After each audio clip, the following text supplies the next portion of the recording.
Mas os dons não são resultado do mérito pessoal, assim como a salvação não é também.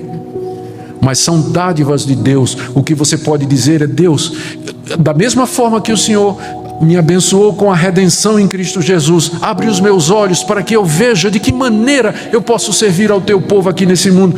Alguma coisa o Senhor tem para que eu faça, nem que seja aplaudir, mas alguma coisa o Senhor tem para mim. Queremos saudar os irmãos com a paz do Senhor Jesus e recebê-los com muita alegria nessa noite para ouvirem a exposição da palavra de Deus que está na carta, que será feita na carta aos Efésios, capítulo 4, do verso 7 até o verso 10. Estamos dando continuidade à nossa série de estudos nessa carta tão preciosa do apóstolo Paulo. Efésios capítulo 4, de 7 a 10. E a graça foi concedida a cada um de nós, segundo a proporção do dom de Cristo. Por isso diz: quando ele subiu às alturas, levou cativo o cativeiro e concedeu dons aos homens. Ora, o que quer dizer subiu, senão que também havia descido até as regiões inferiores da terra? Aquele que desceu é também o mesmo que subiu acima de todos os céus para encher todas as coisas. Vamos orar pedindo que Deus nos dê sabedoria, discernimento espiritual para entendermos o que está escrito. E não somente isso, mas para que o Espírito Santo aplique aos nossos corações a sua palavra. Nosso Deus, nós queremos pedir agora que pelo Teu Espírito Santo Tu ilumines os olhos do nosso coração, da nossa mente, para que possamos compreender a Tua revelação. Aqui nós lemos a respeito da vitória de Cristo e que, como recompensa da sua vitória, Ele concedeu ao mundo, concedeu ao Teu povo pessoas com dons. Nos ajuda a entender isso e de que maneira a minha vida e a vida dos meus irmãos e irmãs aqui nessa noite se enquadram nisso. Que cada um possa encontrar, Senhor, o seu lugar diante do Teu plano, esse plano maravilhoso, insondável, que o Senhor nos revela na Escritura. Pedimos por amor de Jesus. Amém. Meus irmãos, hoje eu estou dando início a uma série de mensagens sobre os dons do Espírito Santo dentro da sequência de Efésios. O tema de Paulo, do verso 7 até o verso 16, é exatamente isso, que Deus concedeu à sua igreja pessoas dotadas, habilitadas e capacitadas para edificar a igreja, para que a igreja cresça e ela cumpra assim a sua vontade no mundo. Esse assunto dos dons espirituais é muito importante, especialmente por causa da polêmica que se criou em torno dos dons espirituais depois do surgimento do movimento pentecostal. Eu já ouvi frase, e você com certeza já deve ter ouvido também, que os presbiterianos não acreditam nos dons. Isso não é verdade. Por isso que eu acho que é importante nós esclarecermos o que nós entendemos sobre este assunto dos dons espirituais. Mas o assunto também é extremamente importante porque, de acordo com o apóstolo Paulo aqui e outros autores bíblicos em outras partes, cada crente foi capacitado por Deus com habilidades espirituais, com capacidades espirituais, dons espirituais para servir a Deus e aos irmãos. E é necessário que você tome consciência disso para que você ache o seu lugar no corpo de Cristo. De que maneira você pode servir a Deus?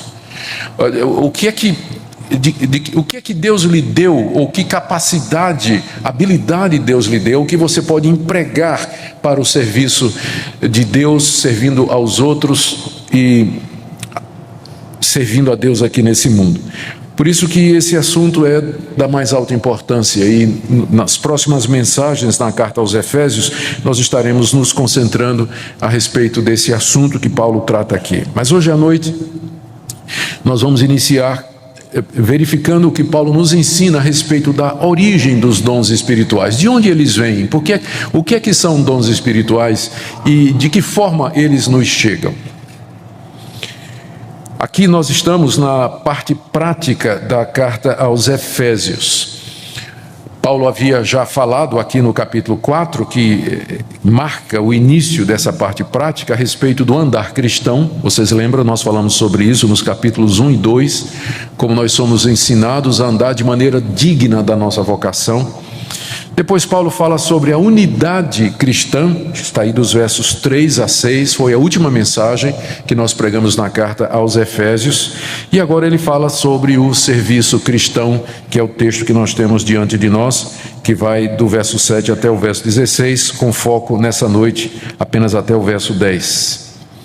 Aqui nesses versículos de 7 a 10 que eu li, Paulo fala dos dons espirituais em geral e da origem deles. Depois, no verso 11, ele dá uma lista desses dons, a famosa lista quíntupla, que os irmãos podem ver aí no verso 11.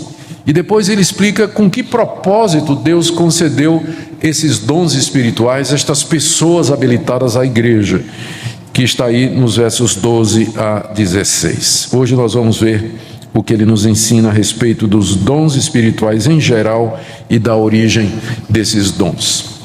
E é claro que a primeira pergunta que nós temos que fazer é: o que são dons espirituais? A palavra dom, na língua original, ela vem da mesma raiz da palavra graça, e significa habilidades, capacidades que Deus concede ao seu povo graciosamente, misericordiosamente, para que essas pessoas possam servir a Deus. Algumas pessoas já nascem com algum tipo de habilidade. Eu não gosto de falar muito, né, da ilustração pessoal, mas eu tenho uma foto lá em casa que tiraram quando eu tinha uns 12 anos de idade, e que eu fui o orador da minha turma. No final de ano, eles me elegeram para que eu fizesse aquele discursinho no final de ano, que tem a festinha de encerramento do ano. Está lá eu de gravatinha, com um manuscrito na mão, falando. Desde que eu me lembro, mesmo quando eu não era crente, eu me lembro dessa habilidade e capacidade de falar, de expressar as ideias, e as pessoas ouviam. Eu me lembro até que isso me tornou o líder de uma gangue de motocicletas lá em Recife, né? Eu era o líder daquele povo lá. Tinha uma turminha lá de uns 15 da barra pesada mesmo, e adivinha quem era o chefe deles, não é? Então, desde que eu me entendo, né, desde que eu me lembro, eu sempre tive isso. Agora, quando eu me converti a Cristo, quando a graça de Deus me alcançou, essa habilidade natural, ela foi transformada para o serviço de Deus. Ela foi consagrada para o serviço de Deus. Eu estou usando o meu caso como exemplo para dizer que isso não se restringe só a mim. Tem muitas pessoas que têm habilidades que vêm com o nascimento, são perspicazes, gostam de servir, sabem cantar, gostam de lidar com pessoas, têm habilidades e facilidades sociais, que Deus usa isso, através da conversão, para o serviço do seu reino. Em outros casos, parece que pessoas são habilitadas ou capacitadas por Deus com dons espirituais por ocasião da sua conversão a Jesus Cristo. Pessoas que não mostravam nenhum dom, nenhuma facilidade para fazer determinadas coisas. De repente, com a transformação que o Evangelho trouxe, nós encontramos aquela pessoa fazendo coisas que ela nunca pensou que poderia fazer, como que se o Evangelho libertasse ou abrisse as portas da sua mente, do seu coração, para ela ser muito mais do que ela era antes, como pessoa, antes de conhecer Jesus Cristo. É através dessas habilidades que Deus faz o seu propósito, ou cumpre o seu propósito aqui nesse mundo. Note a conexão entre o verso 6 e o verso 7. No verso 6, Paulo tinha dito que há um só Deus e Pai de todos, o qual é sobre todos e age por meio de todos. Então, Deus age nesse mundo, mas como Ele age nesse mundo? Através de pessoas. Esse é o plano dele. Agir no mundo, abençoar o mundo, abençoar as pessoas através de pessoas que foram salvas e redimidas pelo Evangelho. E aí no verso 7, Paulo desenvolve isso que ele disse no verso 6. No verso 6, Deus age por meio de todos. Quando ele fala de todos, ele está falando de todos aqueles que são do seu povo. E no verso 7 ele diz que a graça, e a graça aqui não é a graça da salvação, mas a graça de ser instrumento de Deus, a graça aqui é o dom que Deus nos concede, é concedida, verso 7, a cada um de nós segundo a proporção do dom de Cristo.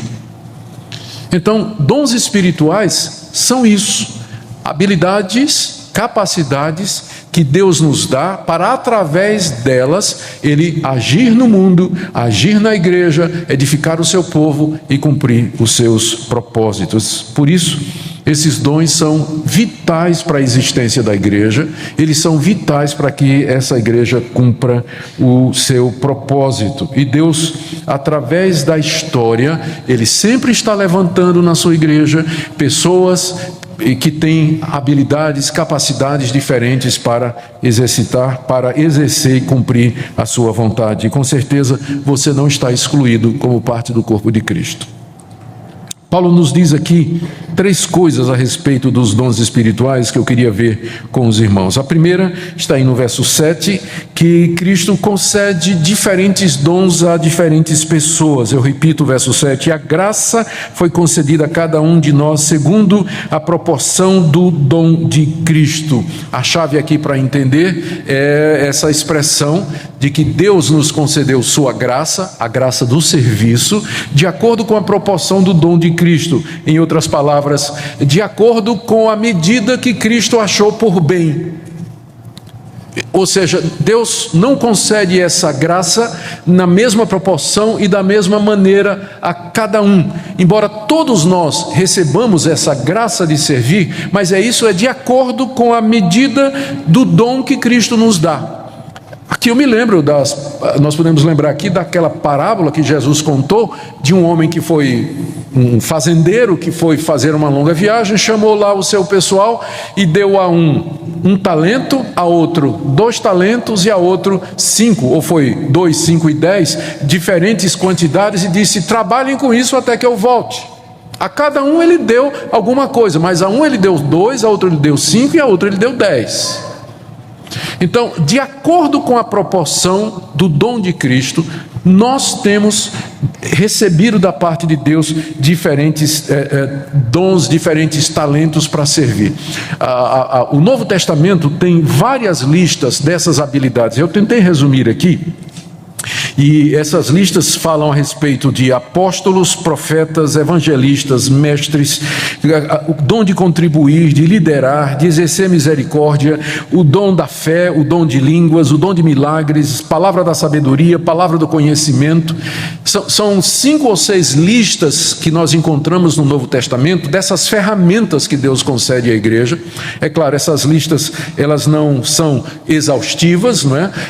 Deus pode dar variações. Ou, por exemplo, nenhuma dessas listas tem o dom de cantar, ou o dom de louvar a Deus, mas ela pode ser considerada, essa habilidade, como um desdobramento do dom de ensinar.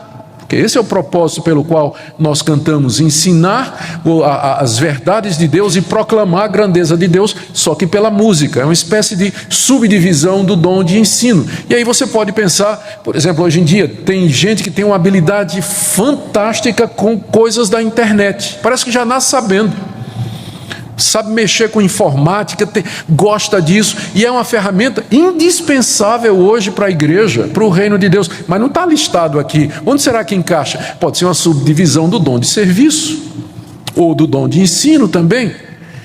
O que eu quero dizer é que essas listas, elas apontam as ferramentas gerais de Deus, mas elas são adaptadas e usadas por Deus de acordo com a história, de acordo com a cultura, de acordo com a necessidade. O ponto é que Deus concede estes diferentes dons e essas diferentes habilidades ao seu povo, e nós devemos nos lembrar disso. Isso é muito bom, porque nós não devemos pensar que apenas 1 ou 2 dons espirituais são concedidos hoje, mas tantos. A gente tem que pensar na igreja como um prato de salada. aquela salada, sabe? Você vai no restaurante e pede uma salada, né? É tão bonito aquele prato colorido, tem verde, tem vermelho, tem amarelo, tem de outras cores lá. Agora, se você pegar tudo e colocar no liquidificador, a cor fica feio, né?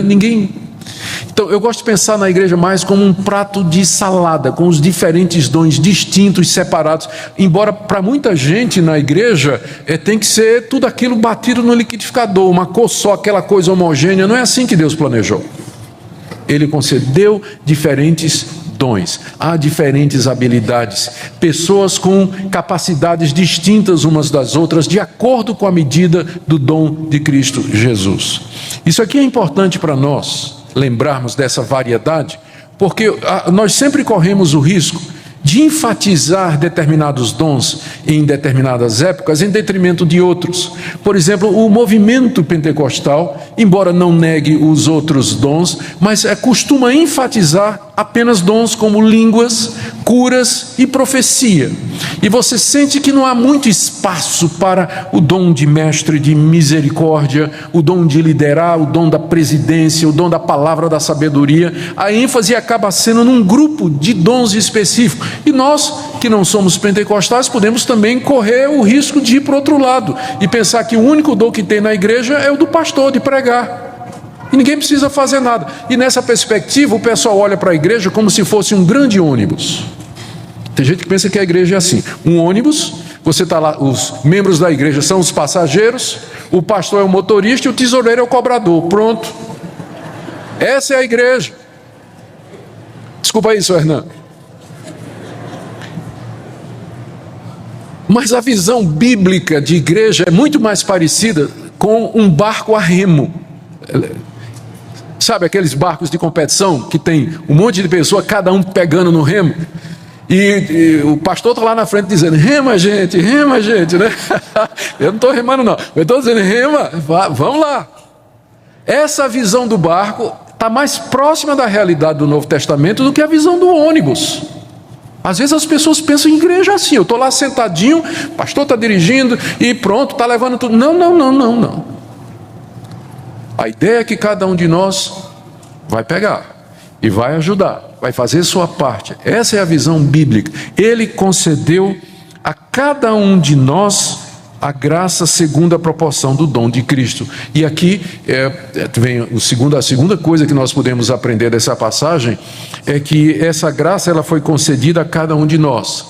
São graças diferentes, dons diversos, que são usados por Deus para edificar a igreja, e cada um de nós foi agraciado. Verso 7 ainda: a graça foi concedida a cada um de nós. A cada um de nós. Cada um de nós. Temos diferentes dons.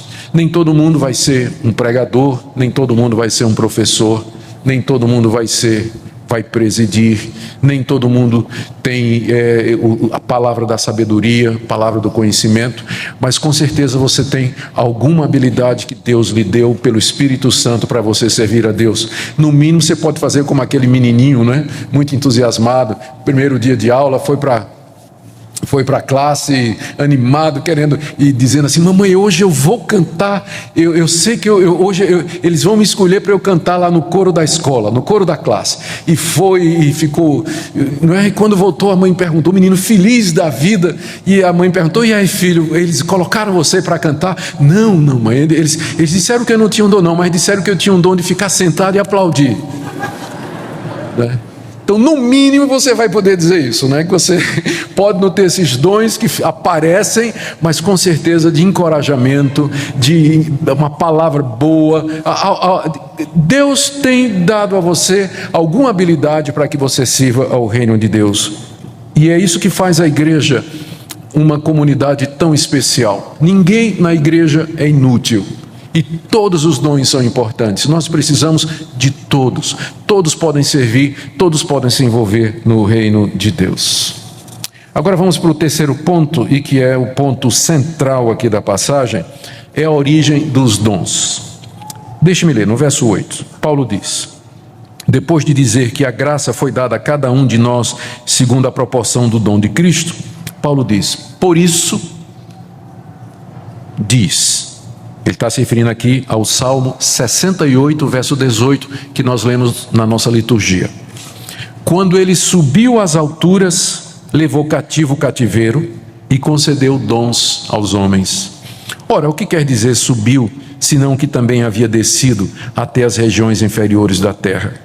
Aquele que desceu é também o mesmo que subiu acima de todos os céus para encher todas as coisas. O apóstolo Paulo, depois de falar da concessão dos dons espirituais por parte de Cristo ao seu povo, em diferente medida, mas a cada um de nós, ele diz que essa é a razão pela qual, lá no livro dos Salmos está escrito, que quando Deus subiu às alturas, ele levou cativo o cativeiro e concedeu dons aos homens. Ou seja, Paulo está usando aqui o Salmo 68, aplicando a Jesus Cristo e dizendo a origem dos dons espirituais e como é que eles foram concedidos à igreja. A figura que você tem no Salmo 68 é de um cortejo triunfal.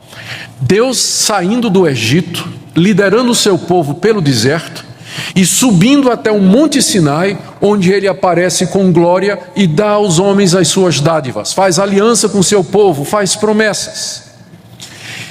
Essa figura da vitória de Deus, que sai do Egito, vencendo os inimigos, atravessando o mar, subindo no Monte Sinai, esse conceito ele foi usado mais tarde em Israel por ocasião da coroação dos reis. Os reis eram coroados numa festa em que eles eram aplaudidos quando eles subiam as escadarias do templo e lá, ou do palácio real, e lá sentados no trono eles recebiam o aplauso do seu povo. Há uma outra figura aqui também por detrás e que era comum na época do apóstolo Paulo, que era o triunfo romano. O general ou capitão dos exércitos romanos, ao vencer uma batalha, ele retornava para a sua cidade, a sua vila, em procissão triunfal, cortejo triunfal. Ele ia na frente no seu cavalo, ou na sua carruagem, e coroado, e atrás dele vinham amarrados na carruagem os prisioneiros que ele havia feito. E aí ele distribuía, jogava para o povo as riquezas que ele tinha conquistado. E ele era levado em triunfo e distribuía aquelas riquezas para o povo. Todas essas figuras, elas estão aqui para se referir à vitória de Cristo. No verso 9, Paulo diz assim: o que quer dizer que ele subiu, senão que também havia descido até as regiões inferiores da terra? Aquele que desceu é também o mesmo que subiu acima de todos os céus para encher todas as coisas. Aqui você tem a explicação que Paulo está dando. Ele está se referindo a Cristo na sua ressurreição. Cristo primeiro desceu até as regiões inferiores, isto é, a terra. Cristo desceu da glória. O Filho de Deus, ele assumiu forma humana. Ele habitou entre nós, e não somente isso, ele morreu, ele experimentou a morte por nós, ele ficou sepultado durante 3 dias. Primeiro ele desceu, mas depois ele sobe vitorioso, ele vence os grilhões da morte, do pecado e de Satanás, e ele sobe depois da ressurreição à presença de Deus, e lá na glória, na presença de Deus, ele enche todas as coisas, ele é o cumprimento das promessas de Deus. Paulo está falando do triunfo de Cristo na sua morte e na sua ressurreição. E é isso que significa, agora volta para o verso 8, o Salmo, quando diz assim: quando ele subiu às alturas, ou seja, quando Cristo ressuscitou dos mortos e subiu até as alturas de onde ele tinha vindo, ele levou cativo o cativeiro e deu dons aos homens. Levar cativo o cativeiro é uma expressão extremamente rica. O cativeiro é o cativeiro imposto pelo pecado. Por um homem entrou o pecado no mundo. Através da desobediência de Adão, nós somos feitos pecadores. E pelo pecado entrou a morte, entrou a condenação. Essa é a lei de Deus. Maldita é a terra por tua causa. Por causa da desobediência, tu és pó e ao pó tornarás, tu irás morrer. Esse é o sistema, essa é a lei, essa é a regra. E nenhum de nós está isento dela. Esse é o cativeiro que aprisiona a humanidade, cuidada em decorrência do nosso próprio pecado. Estamos sujeitos ao sofrimento, à culpa, à condenação e finalmente à morte. Esse é o cativeiro. Mas eis que de repente um homem quebra o sistema. O segundo homem, Jesus Cristo. Depois de 3 dias morto, ele ressurge dentre os mortos. Quebrou o sistema, abriu uma exceção, porque ele ressurge imortal, ele ressurge glorificado, diferente das ressurreições que houve antes. Quem ressuscitou antes morreu de novo, mas ele ressurge imortal, glorificado, triunfante. E aí a regra foi quebrada, e mais ainda, ele não somente rompeu o sistema da pecado, morte, condenação, escravidão. Ele não somente rompeu isso, mas agora ele pode resgatar pessoas desse mundo debaixo da morte e da condenação. Quando ele então ressurge ao 3º dia, ele leva cativo o cativeiro. Aquilo que nos cativava, aquilo que nos prendia, a morte, o pecado, os principados e potestades, ele triunfa deles. Quando ele ressurge dos mortos e sobe aos céus, ele leva cativo o cativeiro. E a semelhança de um general triunfante, a semelhança de um rei entronizado, na sua vitória ele distribui presentes. E que presentes são esses que Cristo distribuiu? Pessoas com dons. Os dons são dádiva do Cristo ressurreto para a sua igreja. Repetindo o verso 8: quando ele subiu às alturas, levou cativo o cativeiro e concedeu dons aos homens. Era como, posso imaginar, ele chegando vitorioso à presença do Pai, e agora ele diz: Pai, como recompensa da minha vitória, eu quero que o Senhor conceda ao meu povo habilidades, capacidades, dons preciosos, para que a igreja cumpra a sua missão. E aí podemos dizer que os dons espirituais, eles são dádiva do Cristo vitorioso à sua igreja. Dádivas do Cristo vitorioso à sua igreja. Isso traz algumas implicações, não é? A primeira delas fica já fora, não faz mais sentido aquele conceito que às vezes é comum no meio evangélico, que se você jejuar suficiente, orar suficiente, clamar muito e buscar a Deus, Deus vai lhe dar determinados dons. Os dons não são dados com base em mérito. Os dons são bênção, são graça do Cristo vitorioso. Ele concede a quem Ele quer os dons que Ele quer, as habilidades que Ele quer. Então não é uma questão de você buscar e você procurar. Se você vai procurar, Paulo diz, você procura entre o povo de Deus aqueles que receberam os dons que edificam. 1 Coríntios 14, quem sabe numa certa altura nós vamos falar disso. Mas os dons não são resultado do mérito pessoal, assim como a salvação não é também. Mas são dádivas de Deus. O que você pode dizer é: Deus, da mesma forma que o Senhor me abençoou com a redenção em Cristo Jesus, abre os meus olhos para que eu veja de que maneira eu posso servir ao teu povo aqui nesse mundo. Alguma coisa o Senhor tem para que eu faça, nem que seja aplaudir, mas alguma coisa o Senhor tem para mim,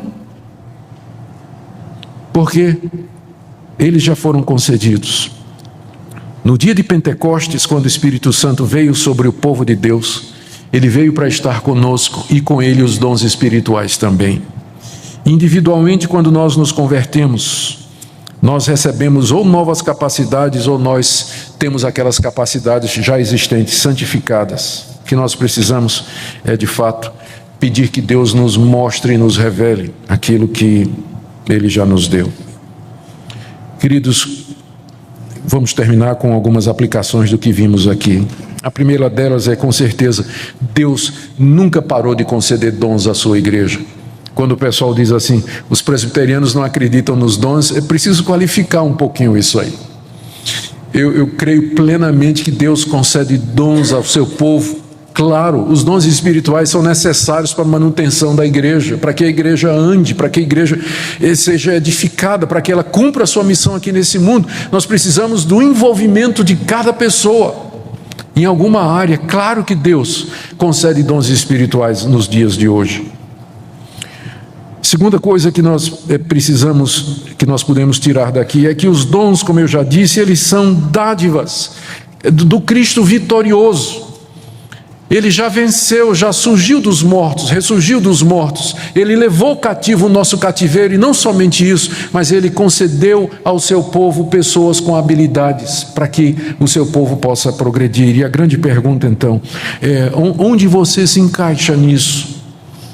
De que maneira você pode servir a Deus? Nós precisamos trabalhar juntos. Há grandes desafios diante da igreja: a evangelização do mundo, a evangelização da nossa cidade, a edificação da igreja, ação social, tantas pessoas necessitadas, precisando de ajuda, defesa da fé, o evangelho é atacado, precisamos de gente que tenha conhecimento, que estudou ciências e que possa lidar com essas questões que se levantam contra a igreja. A frente de batalha é muito ampla, muito ampla.